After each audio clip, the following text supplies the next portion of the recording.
2 hours' drive from Dubai is a place few tourists ever see. Fujairah Prison. I was petrified when I first went in there. I was absolutely terrified.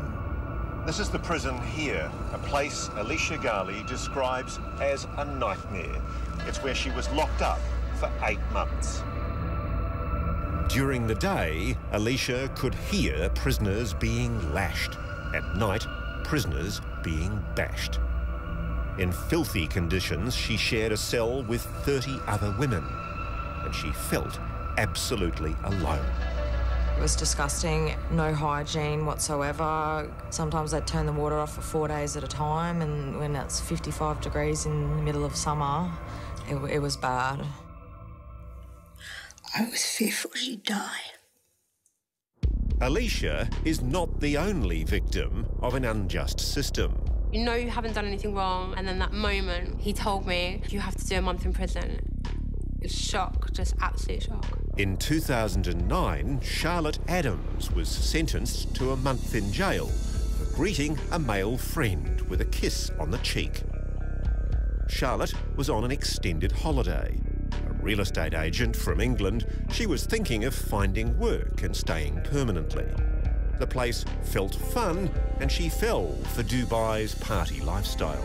Monday nights you go out and it's ladies drink free, you get free champagne in every hotel bar. You have brunches once a week where it's unlimited alcohol and food for like £100. So it's very much a drinking, partying culture in Dubai. It's what traps many Westerners. A seemingly tolerant society that paints itself as free and easy. But it's not. Charlotte Adams was in this diner when she found out the hard way that this country is not the West. With 4 male friends, Charlotte came here for a late-night snack after an evening out. Earlier, she'd given Eamon, a fellow Londoner, a friendly kiss on the cheek to say hello. They finished their meal, they paid and left, only to be stopped by the police. Have they arrested you? Yeah, there and then on the spot. What did they accuse you of? They didn't say anything at first. They didn't say anything. We got driven to Dubai Ali police station, and they called us in one by one. And then he was just asking me, like, what I'd been doing that evening. So I said, you know, we've just been out, like, got some food. He was like, were you kissing him? And I was like, no. And he's like, did you kiss him? And I was like, well, we would have kissed on the cheeks to say hi, but apparently as soon as I said we kissed on the cheek, that was it. It was like, kissing on the cheek is illegal. Charlotte spent 23 days behind bars before being deported. It portrays itself as being really progressive and forward-thinking and the new Middle East, as they call it, but it's not. After serving 8 months, Alicia Gali was released early from prison as part of the celebrations in the UAE for the wedding of the Sheikh's son. Also pardoned that same day the men who raped her. When you finally got that call that she was coming home, This is where I cry.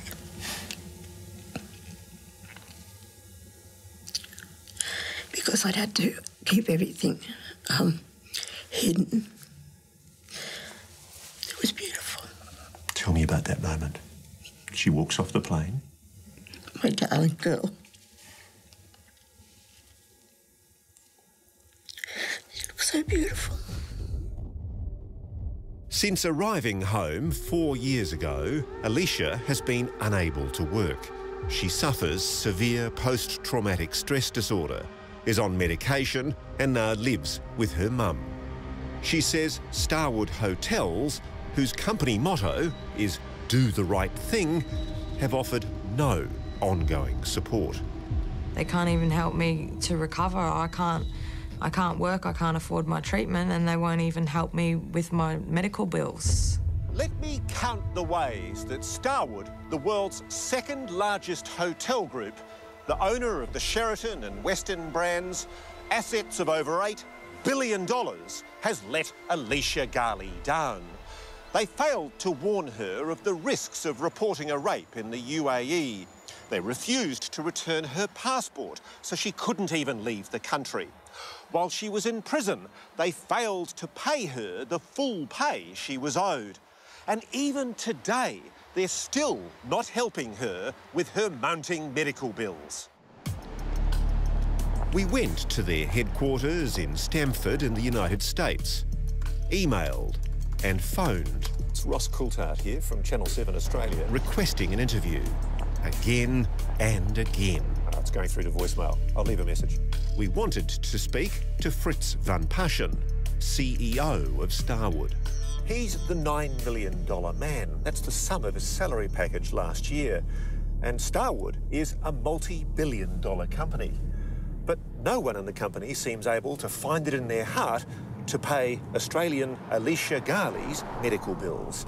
What do you think the hotel chain hoped would happen?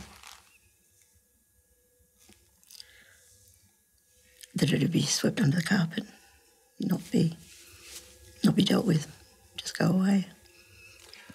It's very, very hard to see and understand what's wrong?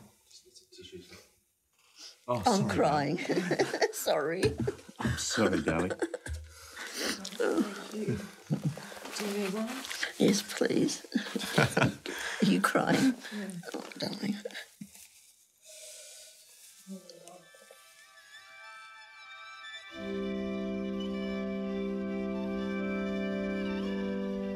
This is a photograph of a beautiful young woman. Who's that young woman? Me, before I went. What's changed? I don't get joy out of the same things as I used to. I do have a greater appreciation for simple things like fresh air and walking on the beach and freedom, just being free, but I'm just not the same. I'm damaged now.